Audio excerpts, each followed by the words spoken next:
Hello, hello, and welcome back to another episode of BLKGirl Ambition with me, Naya Baxter. This is your go-to space for community empowerment and practical tips to help you level up in your career and in all aspects of your life. BLKGirl Ambition is not just a podcast, it is a movement. So tap in. You can find BLKGirl Ambition on all streaming platforms. Be sure to rate, review, subscribe, and please share BLKGirl Ambition with a friend. So, ambitious Black girls. Today we are speaking with Dr. Diana Allen.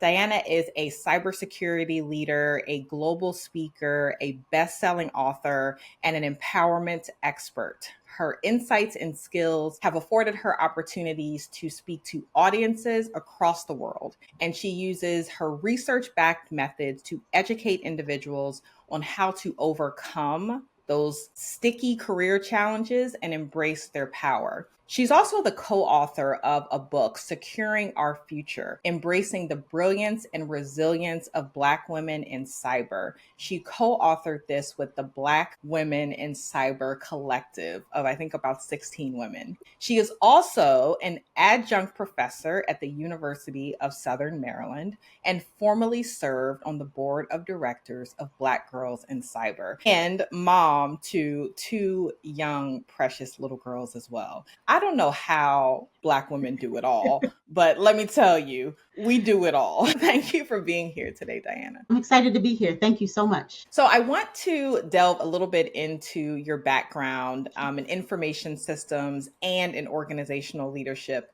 What was that initial spark for you in your interest in blending technology with leadership, and how has that shaped your career? So I actually majored in information systems. I went to Howard University, which is in DC, and it's a business degree with a concentration in systems. And so really how technology enables business outcomes, which is strategically different than an engineering degree or a computer science degree. I have a passion for business. I have a passion for understanding OKRs, organizational key results, key performance indicators, KPIs, things like that. But one of the things is I don't have a desire to be super technical. So I'm not programming, I'm not coding, although that is a part of the curriculum. I really enjoyed people and connecting with folks. And a lot of times in the tech industry, you'll hear folks say, I'm an introvert. I don't really deal with people. I'm quite the opposite. I kind of flex between the two. And so being able to understand technical concepts, explain it to laymen, or communicate with engineers or developers who don't necessarily want to delve into the weeds of the business outcome, bridging that gap was really helpful in understanding how the business should operate. I realized maybe about my third year, I wasn't into the deep technical aspects of it, database design, things like that. But I really was passionate about the marketing, the finance, the accounting in some instances. And so when I graduated, I went on to get my MBA in management. And then I worked in the industry for some time. I had some good managers, had some not so good managers. And I felt like there was a science to it. And I wanted to help others. I didn't grow up with people talking shop and business at the table, at the dinner table. And so I learned about it. And I went on to pursue my doctorate. And so I have an earned doctorate in organizational leadership. And I wrote my dissertation on the role of empowerment in the career sponsorship of women in STEM, focusing on how empowerment and sponsorship help to grow female leaders. I just enjoy talking to people and connecting, and it works for me. How do you see the intersection between the tech field and leadership evolving in like this specific digital age, right? Like in the age of AI, it just seems like everything is being upended. And I'm curious what you think is that intersection between tech and leadership now and this evolving digital space. So I think there's going to continue to be an intersection. People are always going to be at the center of technology, whether it's the people creating it or the people using it. And so as we think about how we're leveraging, let's say you said digitization and AI. AI is an artificial intelligence. It's not brand new, although it seems like it just came up in the last, 10, 15 years. AI has been around for some time, but there are lots of intersectionalities in terms of how we're serving people and who's building the AI, who's building the models. There's a lot of conversation right now about ethical AI. How are we navigating biases in technology? All of that requires leadership. That requires forward thinking. That requires leaders and decision makers in the business to listen to their teams. And so that's where it really comes to a head when we're trying to build products that go to market and outpace our competitors. But if they don't meet the needs of the people, it won't work. And so an example that I can give you is Sony did a study not too long ago stating that the accuracy of rating of facial recognition for red and yellow undertones was about 70%. And so oftentimes the media, we tend to focus on black and white, the two ends of the spectrum. But when you look at red and yellow undertones, which is in the middle, you're talking about Asian American, you're talking about Native American. And all of us have these variation of tones, but 70% is significant. And while we made huge strides, that's really not enough. And as practitioners and as leaders, we need to want more. And we want to get closer to 90% and 95%. And oftentimes we try to say there's utility in having some gaps because look how far we've come. But I'll give the example I shared with someone else. We think about facial recognition, let's say airports, or how we are identifying criminals or something that drastic. But let's take a step back and think about how we're using AI for good. We are using AI in some instances to detect cancers. The way I'm a Black woman, the way a cancer or a spot on my hand looks is going to be very different than the way it looks for a white woman, an Asian woman, or a Hispanic woman. So if you're using and helping doctors to diagnose quicker and you use your camera and the recognition is only 70%, there's possibility for misdiagnosis. There's possibilities for mismelanomas. There's possibilities for errors because we're only at 70% and we were satisfied with it, versus having leaders that continue to push and encourage and empower people to strive for better. And so it's not always about the margins and the far ends of society. It's also about the people that fall in the middle and how we can really leverage tech for good. So I think when it comes to leadership, empowering and getting folks excited about the mission and driving and not resting on our laurels, driving for excellence is really where leadership is going to shine through, because that's what the marketplace looks like.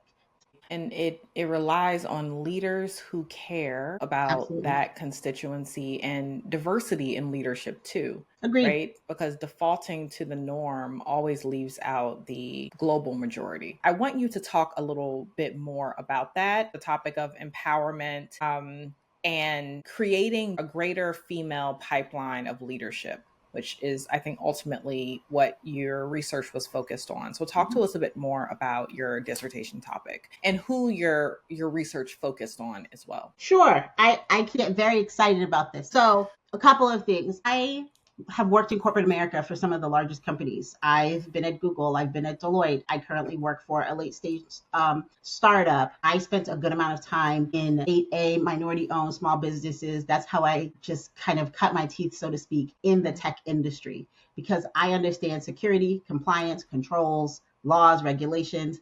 That's my sweet spot, regardless of the technology. And so when I shared with you, I understand how to take technical terms and help them make sense. And so throughout my career, a lot of times, sometimes I was the only woman in the room. Sometimes I was the only female in the room. I was the only Black person in the room. I was the only leader in the room. I've had a mix of being the only. And sometimes that's a challenge and other times it's not. But in the times in which it was a challenge, I had sponsors or people who were in positions of power or seen as being in positions of power to make way, remove the clutter, challenge somebody who was being sexist or cutting me off, and kind of usher in and give that nod that she's good. Listen to what she's saying. Or in some instances that I've had, someone comes in and said, which one of you guys is leading the meeting? And I'm, there in my dress and my heels. And I'm like, I'm the one that's leading the meeting. I'm the guy that's leading the meeting. And, you can see the faces turn red. So I've had those instances. And there's a science to that. It's called sponsorship. And it's more so studied in medicine and academia than in business, when it's running rampant through business. So when someone's looking for a chief of surgery, they're going to think men before women, according to the research. When someone's looking for a head of schools, they're going to think a male superintendent versus a female. Those types of things happen. And you need someone to say, why not Naya? Why not Diana? And someone's going to say, I never thought about that. Yeah, she is good. And that's an example of how sponsorship happens in those industries. So I chose to study what I saw happening, but didn't have a name for it. People call it pounding the table. Folks call it advocating. Folks give it all of these wonderful names, championing for you, all of those things. But in actuality, it's empowerment and it's sponsorship. And so when I started my research, I looked at the percentage of women in leadership positions, because when there's a diversity of leaders in terms of gender, socioeconomic status, as well as race, organizations thrive, at least they reach 50% more in profitability.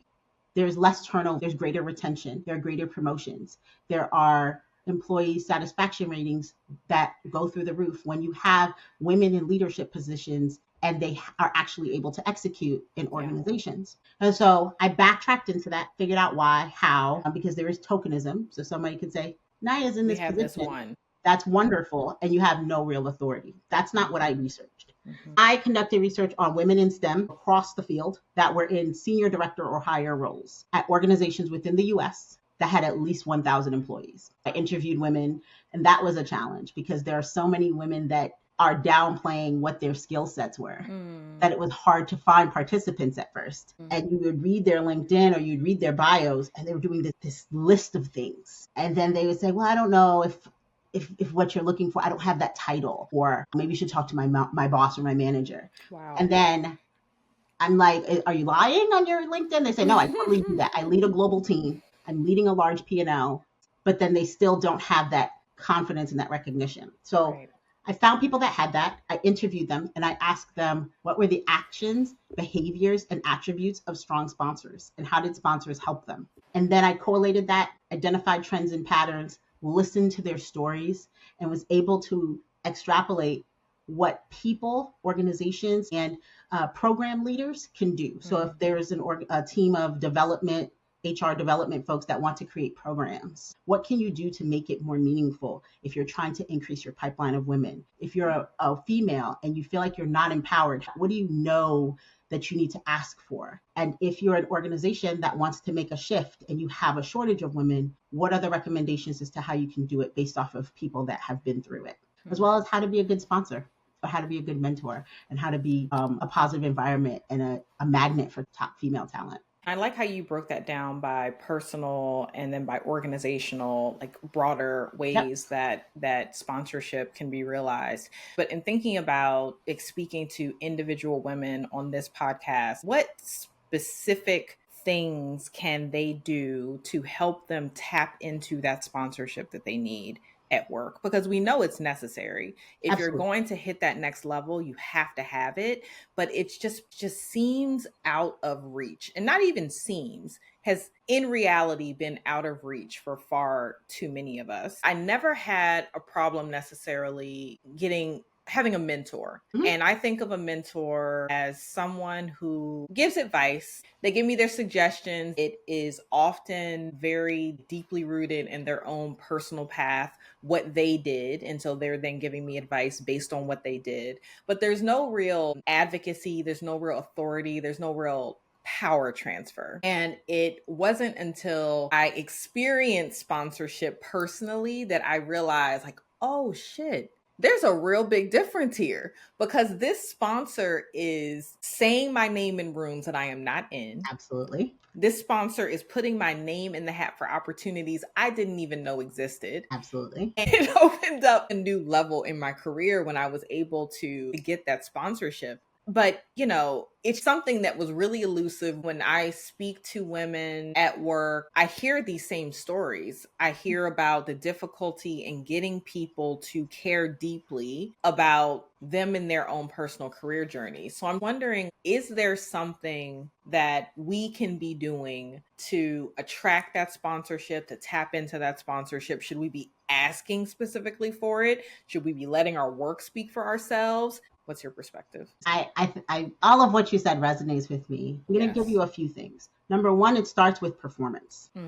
Period, across the board. It came You out got through to my be good at what research. you do. You have to be really good at what you do. All of the participants in my research indicated that. That has been my own experience. Those who I am willing to sponsor and put my name out there and share my political capital, you better be damn good at what you do before I You go and better say, be, this is the listen. person. And performance, not what you think is good, not what you think you need to do. Oftentimes it's what's the business need and how you're showing up. And so, what are you talking about? How are you talking about it? And where are you talking about it? And so, sharing those things and being visible in a positive way as a person that's driving the business is important. You get it, you understand. And if you don't, you ask questions. Ask questions that are smart questions. And I'm going to give a tangible example. If you're joining, let's say, a panel discussion of leaders and say, hi, Ms. Baxter, thanks for coming. Question I have for you. As we sit and we look at the next 3 quarters, what are some things that you are laser focused on in terms of driving the business that we as attendees here can help move the needle on? That's a question. Ask any industry. You can be in consulting, you can be in tech, you can be in any arena, and you can flip it. What are some things? What are 2 or 3 things? Give them a specific number that you are laser focused on that are in terms of driving the business that perhaps any of us in this room can help achieve. Good question. Great question, commonly applicable across industries. You can use it. You can spin it based off of what's happening in the geopolitical space, based on what's happening in the government right now, based on what's happening in the stock market and how our margins are being affected, or X, Y, and Z. Add a flavor to it, but it shows greater business acumen than the word. That's one. Another question that's a little bit of a softball question is, what keeps you up at night in terms of how our business is doing? It's a little personal. It's very open-ended. They can answer in any direction, but those are opportunities to pick the brain of leaders versus just sitting there and kind of taking in information. A lot of times we're nervous. Take a deep breath, stand up, stomach in knots, knee shaking, ask the question. Do it It's anyway. going to save you every time. Ask those types of relevant questions. Then someone's going to say, thanks for that question. And then stay after. Talk to the person. Go to those types of events first and foremost. Be a strong performer. But then someone's going to say, well, what part of where do you work? Who do you report to? What's going on? Those types of things. Something else is follow up. Set a calendar reminder. If a leader says, get on my calendar, reach out to my executive assistant, have those meetings. Reach out and follow up. Sometimes they're busy. Sometimes people want to see how tenacious you are. And so they may not take it on the first email. Hey, I wanted to reach out to you. I wanted to get on your calendar and have something to talk about when you get there. Here's the work that I'm doing. Here's some things I'm interested in doing. I noticed that there was a blog about this. I noticed that you talked about this on LinkedIn. I would love to get engaged in it. In my experience, some leaders will say, oh, you're interested in that? Sure. Let me send a message to Naya. Hey, Naya, can you pull in Diana to do X, Y, and Z? And next thing you know, you're added onto the list. And that's the vouch. That's all you needed was that little bit of a vouch. So knowing what you do, where to do it, and how to ask, I think those are important. You don't drop the ball. Right. You get put up for those opportunities and you deliver. Bring your A game. See it through. Correct. And you and you report back. Hey, thanks for suggesting that. I want to let you know how it went. Here are things that I learned. Here's what I did.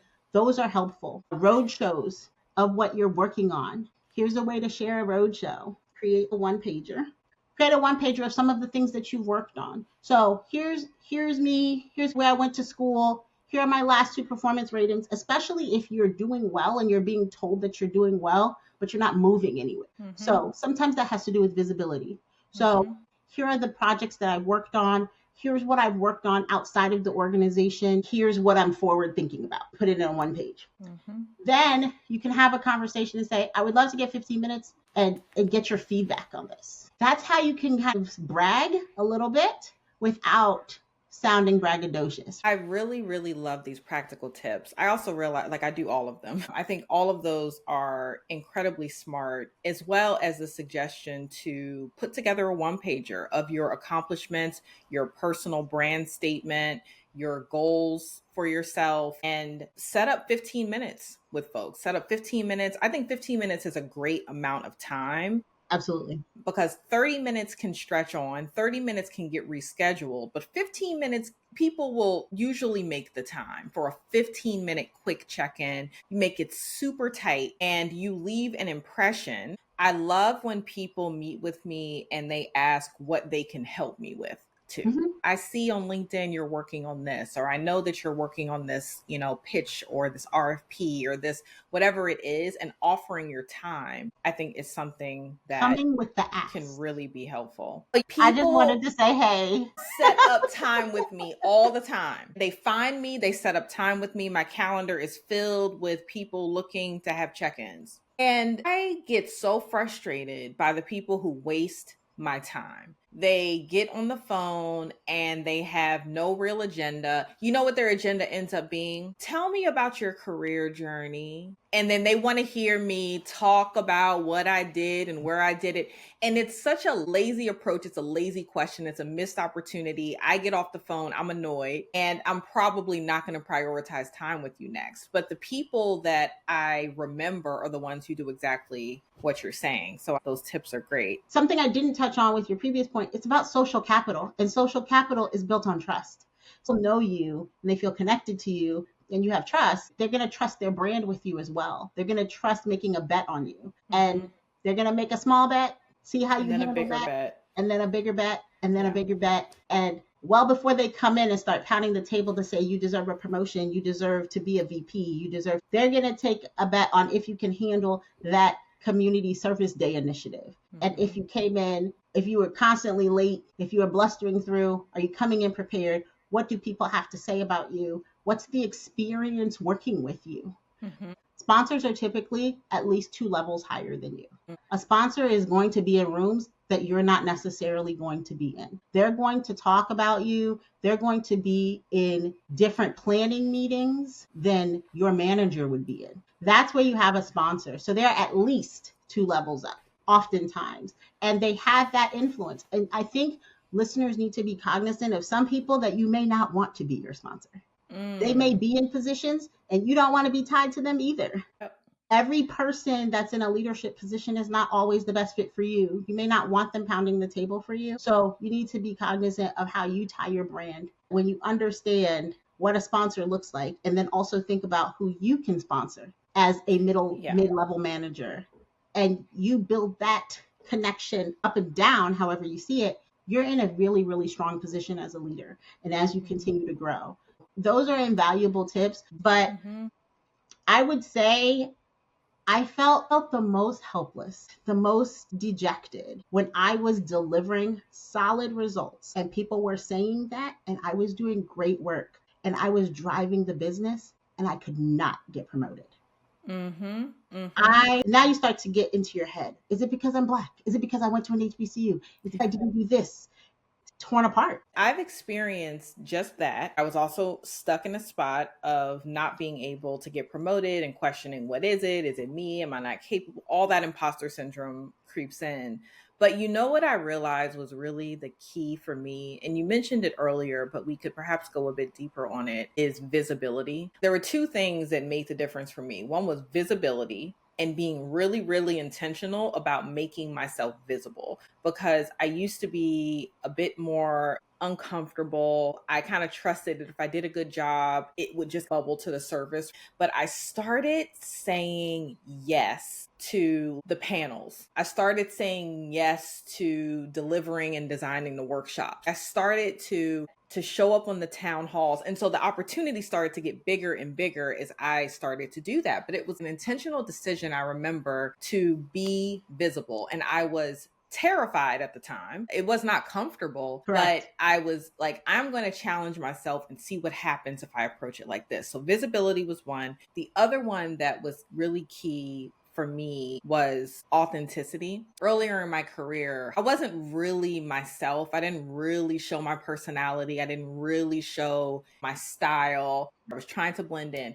And the differentiator for me, in addition to the foundational stuff of being really good at my job, because that goes without question, was being intentional about being visible and being authentically myself. And there was something I think attractive to people in gravitating towards someone who was truly themselves. And those two things begin to open doors for me in terms of sponsors and opportunities, game changers.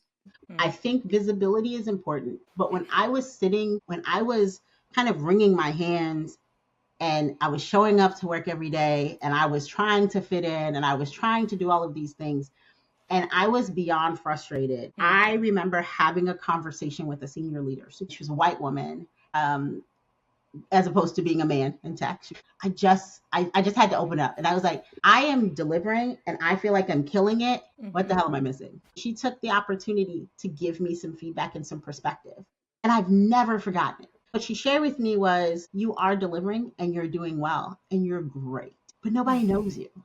And I was like, what? No one really knows you. Like, so to your point about networking and being visible, folks can see you, but like, who are your people? Who are your people? And you do business together. You're a manager together. And the feedback that she gave was that at a certain point, you get promoted. There's nothing worse than needing something and not knowing who to call, or knowing who to call and they won't answer the phone when you do. Everyone's good at what they do, or they wouldn't even be in the conversation or be in the room. Being good is table stakes. Being competent, being strong is table stakes. The rest of it comes with relationships. And so how you build relationships across and below and above is really important. That's how relationships are formed. And so I took that feedback to heart.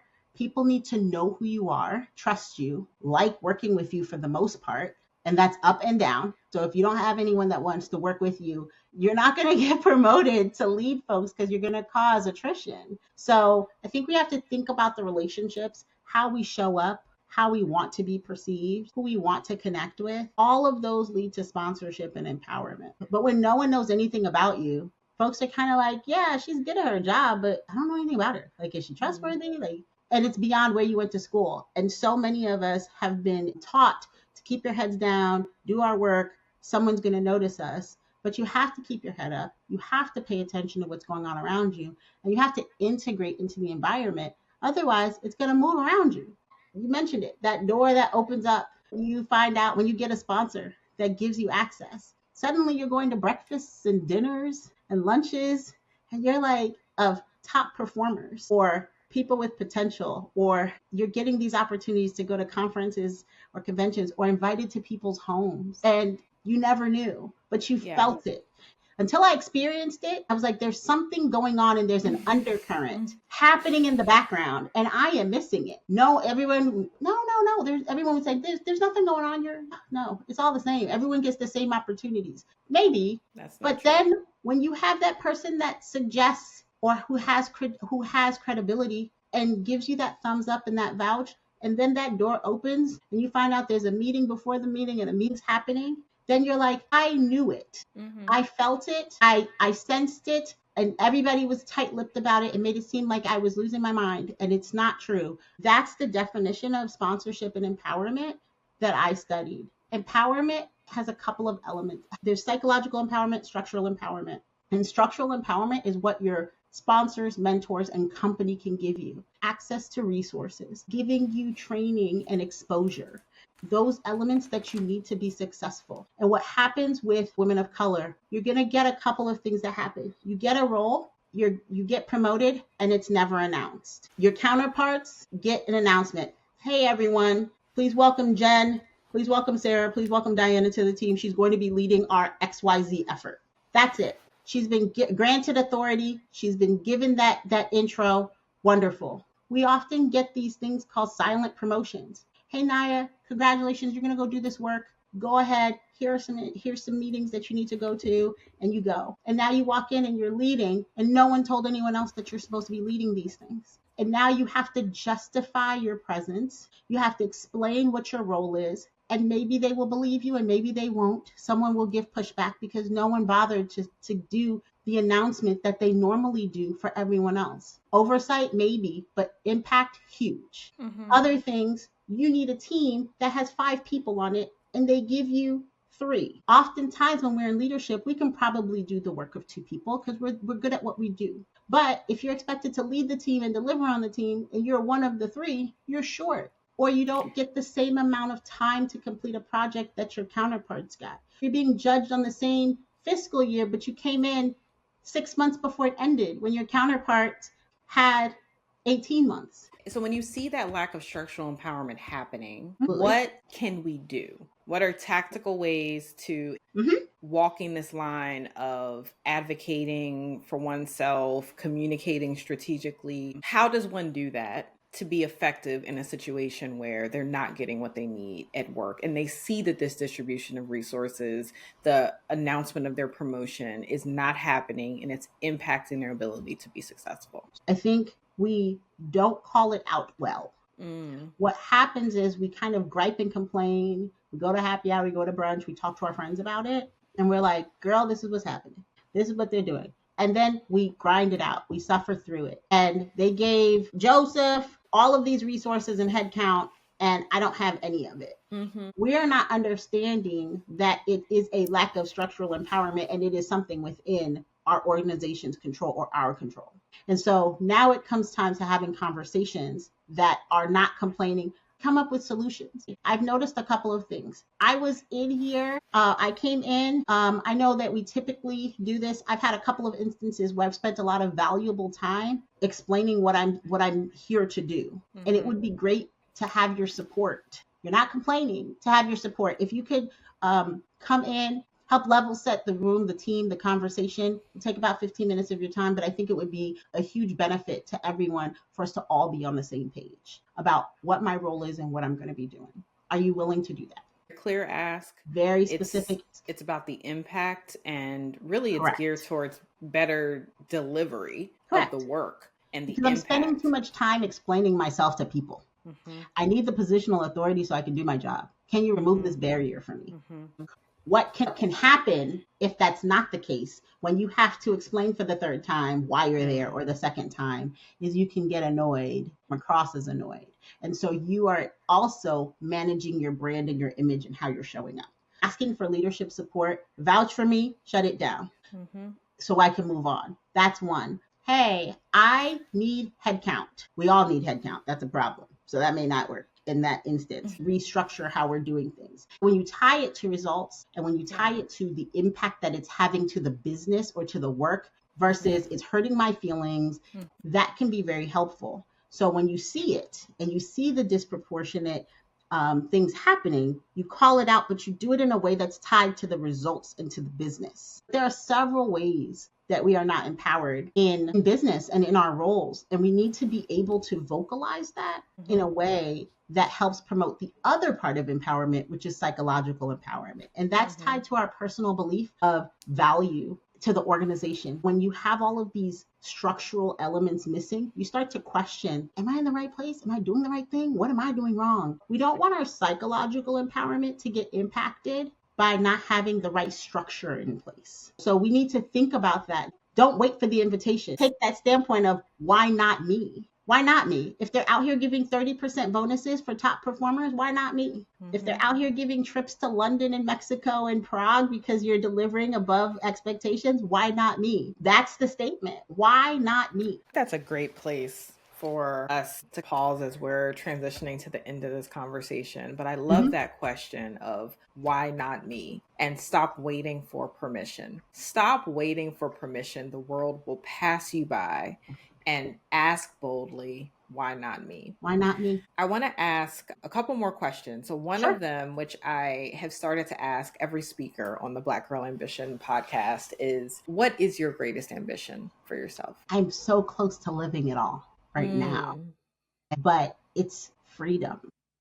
Freedom from expectations, financial freedom, freedom to be present where I want to be and where I need to be, and freedom to authentically deliver and show up the way I need to, whether that's at work, whether that's at home. And I am 95% there in terms of how I'm living my life, and I'm really happy. And I think that that's my ambition. Diana, where can my audience find you? I am on LinkedIn. I have a newsletter that is released bi-weekly called The Leadership Lens with Dr. D. And I am on Instagram for the most part. I founded an organization called Allen Leadership Institute, Allen Leadership Solutions, an institute focused on helping qualified, ambitious women in tech go from being frustrated and stagnant to living a life by design as opposed to by default. And then on Instagram, Dana_B_Allen. Wonderful. Thank you so much for having me, Naya. This has been awesome. Thank you for being here today. Overzealous when I'm thinking about the cash flow. I never had no handouts, just came natural. I've been testing so much, all these wrestlers nice.